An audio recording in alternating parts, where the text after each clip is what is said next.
صباح الفل والورد والياسمين على عيونكم احلى متابعين في الدنيا. زي ما انتم شايفين بقى، تعالوا ما اقول لكم بجيب الخضار بتاع القمر منين. هنا يا جماعه الجزء الخاص بالخيار والطماطم والجزر.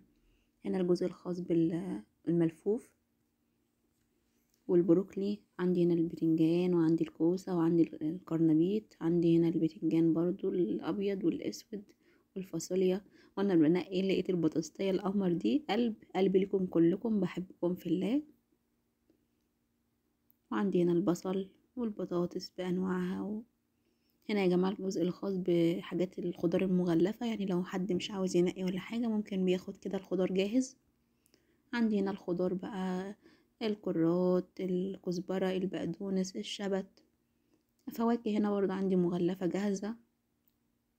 عندي هنا مانجو، عندي جوز هند، موز زي ما انتم شايفين كده، ودوم، كيوي، رمان، موز، العنب مغلف. ما شاء الله حاجات ممتازة وجودتها عالية جدا.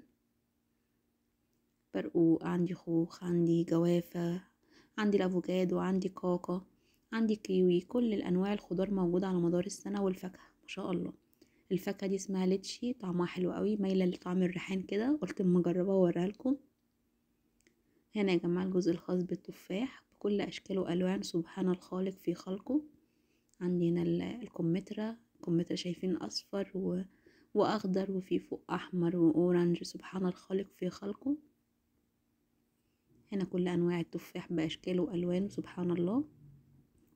طبعا الحاجات دي كلها يا جماعه بتيجي مستورده من جميع دول العالم، بس ما شاء الله حاجات ممتازه وجودتها عاليه جدا. شايفين كل انواع التفاح باشكاله والوانه.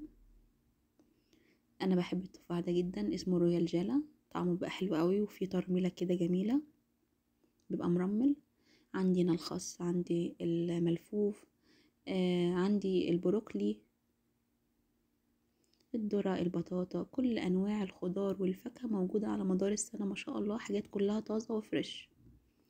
عندي الفلفل هنا سبحان الله، فلفل اخضر وفلفل احمر وفي فلفل الاصفر، والفلفل ده لونه اورنج كده. قلت اصور لكم برضو اوريكم. هنا يا جماعة في مول كارفور، الجزء هنا خاص بالموالح او الاحماض. عندي اليوسفي والليمون والبرتقال. عندي هنا الفراولة مغلفة في علب كده. عشان بقول لكم بحب التفاح ده، انا جبت منه، طعمه حلو قوي. شايفين ما شاء الله شكله عمر ازاي. اعملوا بقى لايك يا جماعه وكومنت حلو منكم كده، واشتراك في القناه عشان يوصل لكم كل جديد، عشان تتابعوني في الحاجات الحلوه اللي هنصورها مع بعض المره الجايه ان شاء الله. التلاجة دي خاصه بالعصائر، بكل انواع العصائر المختلفه. عندي التلاجة دي الجزء دي خاص بالمنتجات الالبان. عندي الحليب، عندي الرايب، عندي اللبن، عندي الزبادي ما شاء الله. والحليب بكل انواع الفواكه برضو موجود هنا.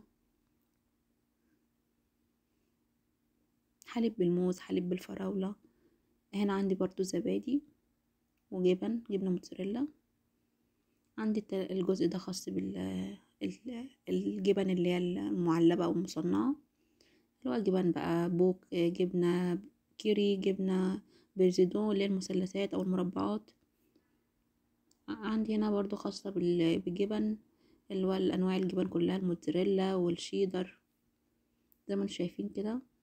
والتلاجة دي خاصة يا جماعة بالفراخ بكل أنواعها ومنتجاتها. الفراخ دي طازة، يبقى موجود بانيه، موجود فراخ مفروم. عندي هنا التلاجة دي خاصة بالفراخ المجمدة. عندي هنا البطاطس بأنواعها اللي هي الجاهزة، تبقى سريعة التحمير. عندي هنا منتجات الفراخ أو اللحوم المصنعة زي ما انتم شايفين بقى. عندي الناجتس، عندي الكريسبي، عندي البانيه. هنا البطاطس بأشكالها وأنواعها زي ما انتم شايفين، جاهزة على التحمير، تعتبر متحمرة نص تحميرة كده. الجزء ده خاص بالخضار المعلب اللي هو المجمد. برجر بقى، فراخ، عندي ناجتس، عندي الحاجات دي كلها. والجزء ده يا جماعة خاص بعشاق الآيس كريم، كل أنواع الآيس كريم موجودة هنا في الجزء ده. عندي بقى هنا البيف بيستري، عندي الكنافة، عندي الجلاش، عندي البقلاوة. سبيرنج رول، كل الحاجات دي موجودة في الجزء ده. اللي ناس يعملوا لايك يا جماعة، انزلوا اعملوا لايك يلا واشتراك في القناة عشان يوصلكوا كل جديد. بحبكم في الله، احلى متابعين في الدنيا. اما الجزء ده خاص معايا بالمنظفات. على فكرة يا جماعة في اقسام تانية برضو خاصة بالحاجات دي، بس انا مصورة ايه حاجات بسيطة كده. يعني في جزء خاص بالزيت، في جزء في مكان خاص بالرز، مكان خاص بالمنظفات. تمام.